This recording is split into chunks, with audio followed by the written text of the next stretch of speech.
सीतामढ़ी शहर से गुजरने वाली लखनदेई नदी सालों बाद अपने पुराने रंग में दिखाई दे रही है। जल संसाधन विभाग के प्रयास के बाद नदी में जल प्रवाहित होता दिख रहा है।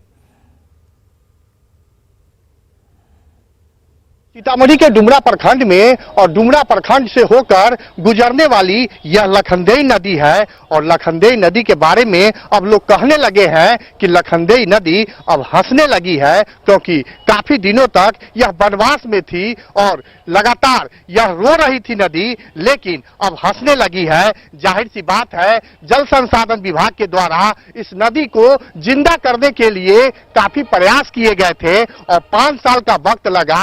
100 करोड़ रुपए की राशि खर्च की गई, तब जाकर इस नदी का उद्धार हुआ है और भगवान राम के भाई लक्ष्मण के द्वारा इस नदी का उत्पत्ति किया गया था। कहा जाता है, पुराणों में ऐसी चर्चा है कि जब माता सीता की डोली जनकपुर से अयोध्या के लिए जा रही थी, तब भगवान राम के भाई लक्ष्मण ने माता सीता के लिए अपने बाण से इस नदी का उत्पत्ति करने का काम किए थे और यह नदी धार्मिक दृष्टिकोण से भी काफी महत्वपूर्ण है। इसे फायदा है कि उपजनी करते हैं, पटौना करते हैं, पटा के उपजाते हैं, इस समय गुजरान करते हैं। पहले क्या स्थिति था? पहले तो बहुत गड़बड़ था, पहले पानी नहीं रहता था। जी ना।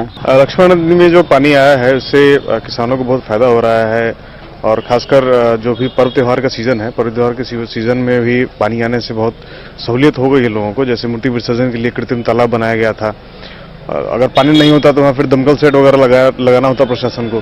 नदी काफी कारगर साबित होगा, क्योंकि अधिकांश पर्व त्योहार लोग नदी में करना छोड़ दिए थे, लेकिन आने वाले समय में अब छठ जैसा महान पर्व वो भी इसी नदी में होगा। राकेश रंजन, न्यूज 18, सीतामढ़ी। राष्ट्रीय अनुसूचित जाति आयोग की सदस्य अंजू बाला ने आज कई एसपी और डीएम के साथ बैठक के बाद कहा कि कई ऐसे मुद्दे हैं जिस पर काम करने में लापरवाही हो रही है।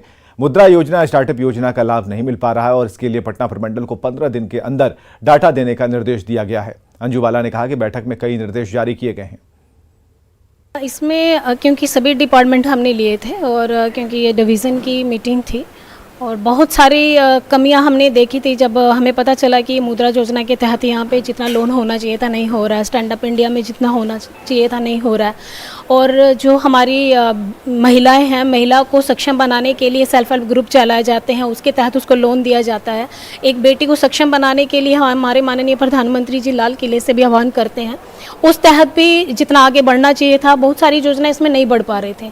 तभी हमने ये डिसीजन लिया, क्योंकि अभी बहुत जल्द फुल कमीशन भी आएगा रिव्यू के लिए। हाँ, कहीं ना कहीं कुछ त्रुटि तो रहती ही है, तभी वो बड़े उसको घटना को अंजाम देती है। उसी चीज़ को, जो छोटी छोटी गलतियां हैं जो नज़रअंदाज इनसे हो गई हैं, उसको हमारा कमीशन का काम ही यही होता है कि अगर कहीं पे भारत सरकार राज्य सरकार के बीच की मिसअंडरस्टैंडिंग या जो मिस गैप है, उसको भरने का काम हम करते हैं।